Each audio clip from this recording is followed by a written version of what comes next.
to the bank, and they're being paid 15% interest. So $1 million back in '74 was worth approximately $150,000. Now it's not a lot of money to retire on, but you could have retired on $150,000 in 1974. Today, I take $1 million into the bank, I might get 2%. So that means it went from $150,000 to $20,000. And after taxes, that $20,000 might be worth $15,000. In other words, since 1974, the US dollar has lost 90% of its value, and people still say to their kids, save money. You've got to be crazy. They're going to, now that the elections are over and all this, I don't care if it's Trump or Biden, they're going to have to print so much money just to pay for all of the social entitlement programs so people don't riot. They can't afford to have any more rioting. So they're going to print more and more money, and people are still saving dollars or yen or euro or pesos. Right now, you should be saving gold, silver, or Bitcoin. And the thing is in the year 2000, I started buying gold at $250 an ounce. And today it's worth 10 times that much, approximately. So I'm very happy with my gold. And silver was like $2 or $3 or something, and now it's worth 30. And the Bitcoin I bought, thank God I was buying it at 9,000. And today it's worth over worth over $1 million. But the reason for that has nothing to do with gold, silver, or Bitcoin. It has to do with the incompetence of the Federal Reserve Bank, or the corruption of the Federal Reserve Bank, the US Treasury, and Wall Street. So I'm not saying Bitcoin, and people get into what I call pissing matches. Which is better, gold or Bitcoin? Who cares? The question is, how much do you have? That's all that counts right now. Because the reason you buy gold, silver, or Bitcoin is for the same reason. If you trust the US government or the central banks, the Fed, and Wall Street, then save money. But if you don't, then buy gold, silver, and Bitcoin. And the thing I like about Bitcoin is that I can run with it. It's just a number in my head. My trouble with my gold and silver, I got so much of it, I have to lug it. It's hard to get it around.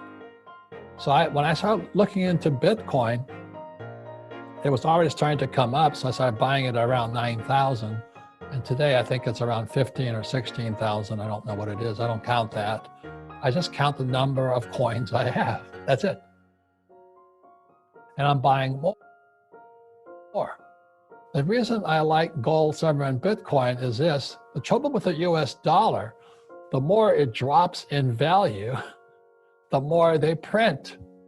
Let me say that again. The US dollar, the yen, the peso, the euro, as it drops in value because interest rates keep dropping, they print more of it, and people save it.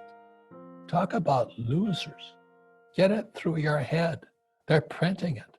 It's getting worth, it's worth less and less and less.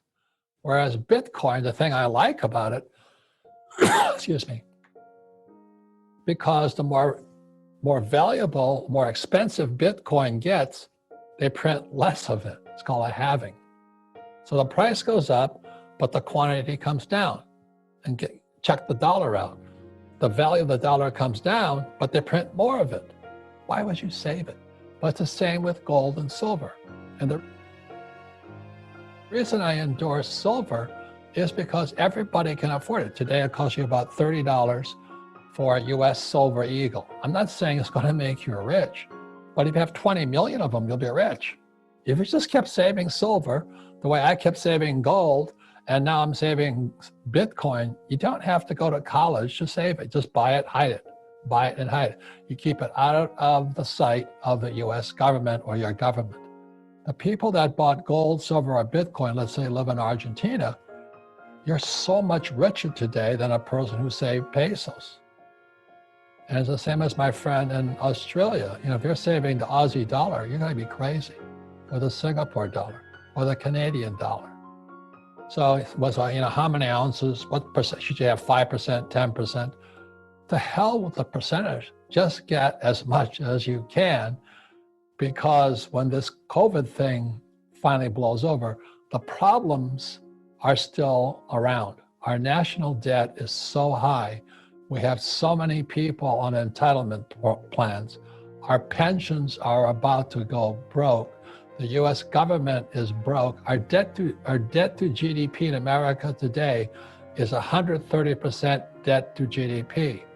At 90% debt to GDP, it's over with. So we went from 90% to 130%. That means we can't pay off our bills.